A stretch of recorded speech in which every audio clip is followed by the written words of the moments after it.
Welcome to the Bookistrator, where I share the stories I love through illustration.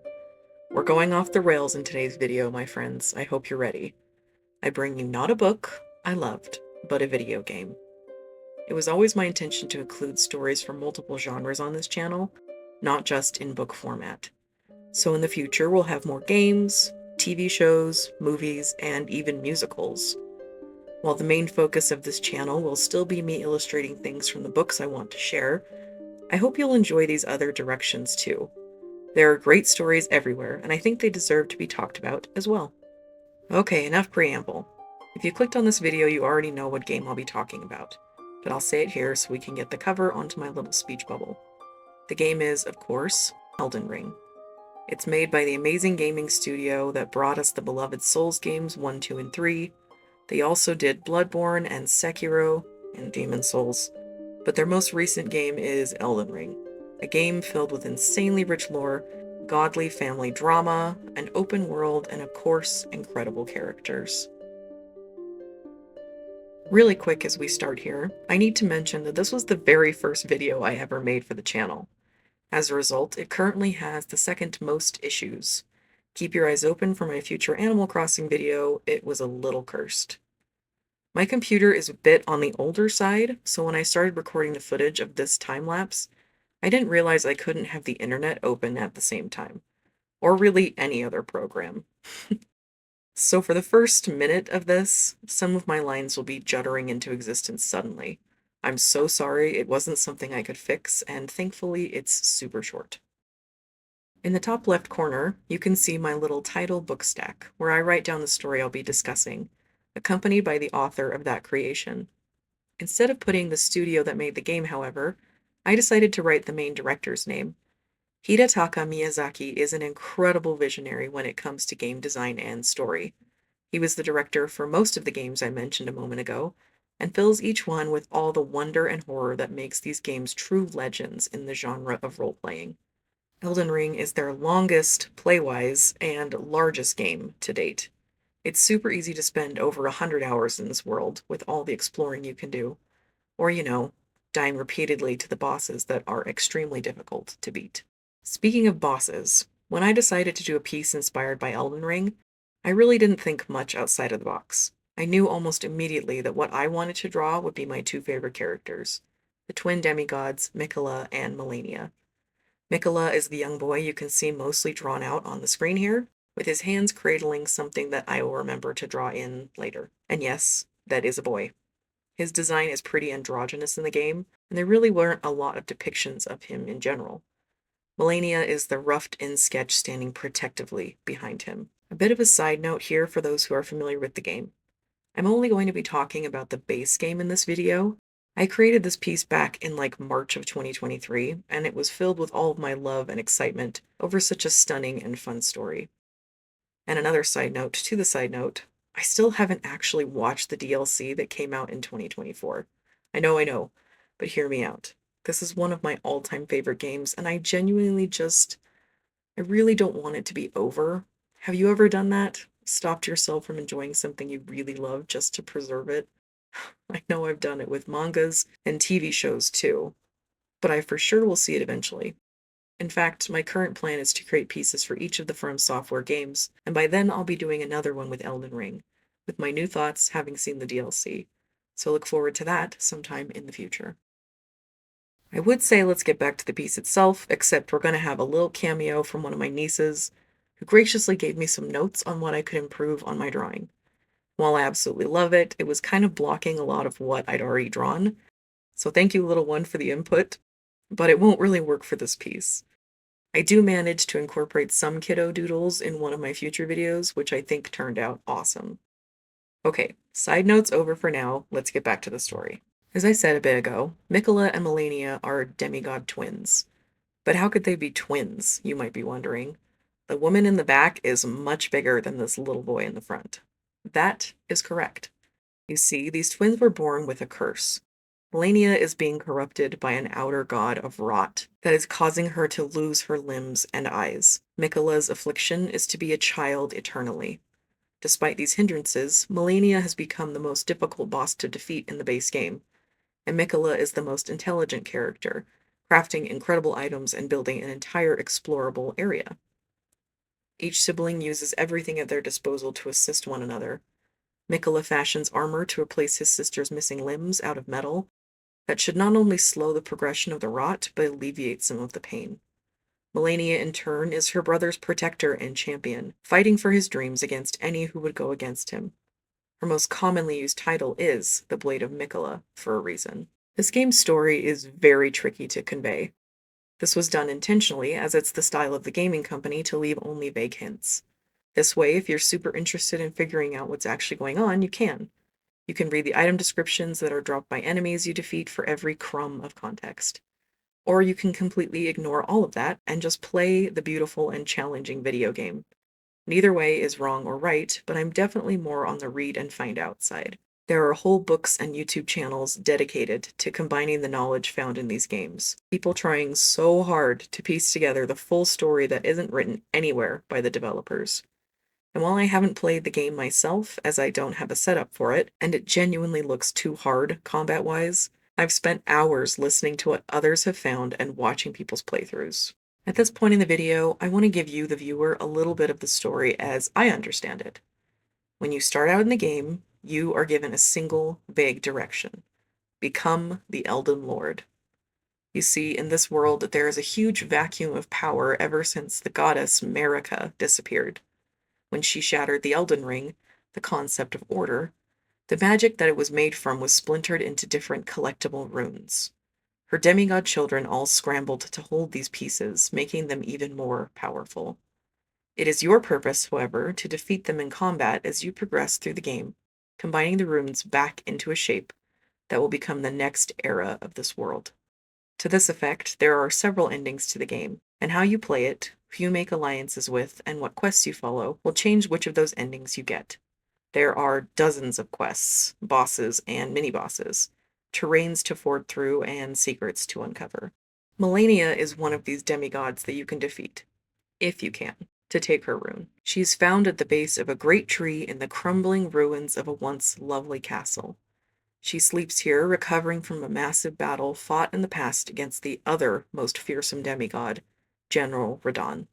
After their fight that destroyed the landscape, creating a rotten, swampy area that will give you rotting sickness, and a desert that Radahn still wanders, his mind shattered, neither of them really came off conqueror. We still don't really know why they fought in the first place. There is speculation, of course, and if you want to tell me any ideas you have, please leave them below, or videos that discuss it. I'd love to watch them. Some of my favorite YouTube channels that go deep into the lore of these games are, of course, VodiVidia, The Brothers Code, and Smotown. If you ever want to learn more about this story, I highly recommend checking them out. Throughout the game, Melania is described as the most terrifying demigod, the one who is able to survive even though she's perpetually in a state of death due to the rotting outer god influencing her body. But when you finally find her, like I said, she's at the base of a tree in the ruins of a city. But why here? There is another tree in Elden Ring that we need to discuss first. It's called the Erd Tree. It's a manifestation of the Golden Order, an ideology upheld by Marika. You can see this tree in almost every setting in the game, which, as I said before, is massive. Take that idea in. A tree so large, you can see it from nearly every corner of the vast world your character is in. It's also golden and is the source of light for this world. I won't go into a ton about the Erd Tree, as some of what I know is spoilery, but mostly I won't continue with that thought much because I still have a hard time understanding it myself. I told you, these games are vague and complex, but I bring it up here mostly to contrast with the tree that Melania is sitting next to when you finally meet her in the game. It's called the Halig Tree. The Halig Tree is one of Mikola's biggest ideas. It was maybe an Erd Tree seedling, but is no longer connected to that ideology. With the Erd Tree, everything is about order. Those that live in death, like the character you play, were not welcome into its light. Those who are malformed, like Queen Marika's own sons Morgott and Mohg, were also not welcome. We don't know all the reasons Mikola decided to create his own tree, and again, I haven't seen the DLC, so I'm only going with what we knew as a community before its release. Please don't leave any spoilers. But we do know it was intended as a place for all those cast out by the light of Marika and her tree. Mikola cares for his little sapling like a parent, but goes even further by watering it with his own demi-godly blood. This makes the little sprout grow massively, rivaling the Erd tree in scale. I finally remembered to add the seed itself, so now it's floating magically above Mikola's open hands. I also remembered to add in Melania's butterflies on the top left, just a little something extra to fill out the painting. But something has gone wrong. This place meant to be a beacon of hope for those deemed as lesser is now in ruin. Spores dot the massive branches that you traverse, blanketing you in scarlet rot, the same sickness Melania suffers from. The building you eventually make it to, after falling off the boughs a time or two, is nestled in and around and under the tree. This is home to the inhabitants, and it is a crumbling shell of what it once must have been like. If you make it to the very bottom, you will find a room encased in roots. There's the shape of a figure there, with a large hole cut out of its middle. This hole is where Mikola planted himself. I said earlier that he used his own blood to nourish the growing halig tree, right? It wasn't working like he wanted it to. So he burrowed deep into the roots and let them drink straight from the source. But if that's the case, then why is the tree dying? Why is there a gaping hole where his body should have been? And why is Melania resting here, arm outstretched to the roots where her beloved brother used to nestle? Because someone else had his eyes on becoming the Elden Lord and needed Mikola to further those plans. Moog, another of the demigods, has taken the young boy and secreted him away to his palace of blood, hidden beneath the earth where even Melania cannot follow. Now the tree is blanketed in the followers who are hoping Mikola will someday come home. They wait for their lord, fighting you off as an enemy invader. I'll leave the storyline here for now to maybe continue in a future video, but I could go on and on. This game, along with Dark Souls, is one of my main fixations, and this plotline in particular is my absolute favorite. I adore how hard these siblings work to help each other, the curses they are born with, and how you end up meeting them in the game. The hopes that were dashed, and the core of who they each are. I can't wait to see how my thoughts change when I see the DLC, although I'm also terrified that maybe these two, Mikola in particular, aren't what they seem.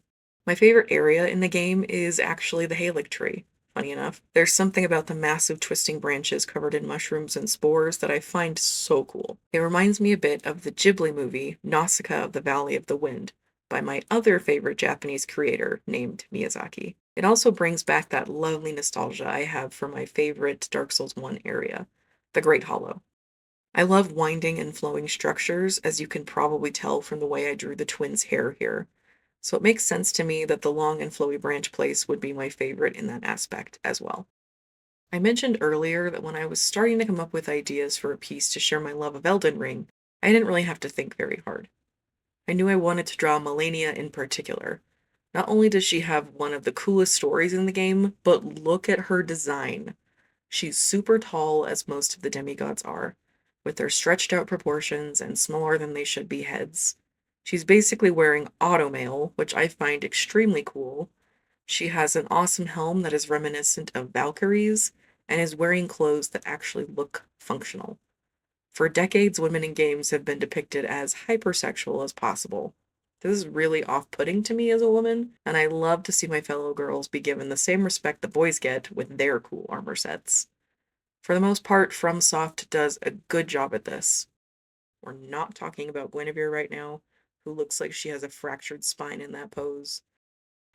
This is kind of lost, however, when Melania enters her second phase of the fight. I won't get on my soapbox right now, but I do wish they'd given the poor girl some clothes as she becomes all vengeful and ultra powerful.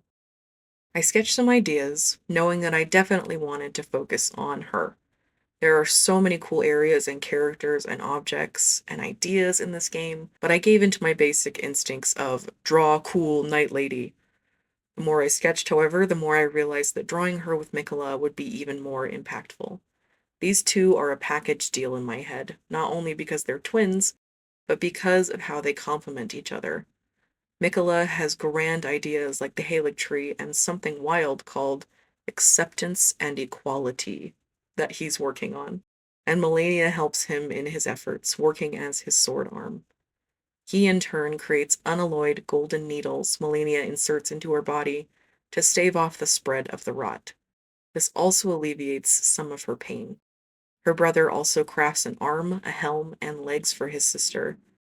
I'm obsessed with this tragic duo, and I knew I just had to draw them. I could genuinely talk about this game for days. I haven't even mentioned some of my other favorite characters like Ronnie, Blythe, the Turtle Pope Muriel, Bach, Alexander, and of course, Millicent. There are incredible plot lines everywhere you look, and so much to explore and try to understand. This game is truly full to bursting with all they packaged in here. In my last few moments, though, I wanted to share where I first heard about this game. I'm a frequent watcher of a gaming channel that posts their VODs here on YouTube from Twitch, where they stream live. They're called Secret Sleepover Society, and are a husband and wife duo that I've been watching weekly since 2020. They play the weirdest games and have such a delightful and silly time together, and I love it. Back in October of 2022, they started playing Elden Ring. I have never been more immediately sucked into a game in my life. Jacob, the husband of this team, has such love and appreciation for the FromSoft games, having played them for years. He made it his mission to follow along with every NPC quest, so I got to see so much of the main story through his playthrough. The expansiveness of the world was staggering, and it took them almost half a year to finish it. I think I've seen all 21 videos, 3 times. This, along with the wife Julia's run of Dark Souls 1, are my favorites of their playthroughs. I highly recommend going to check them out if you like games to not be taken too seriously and just having a nice chill time. I think I've rambled enough for today, so let's take a closer look at the final result.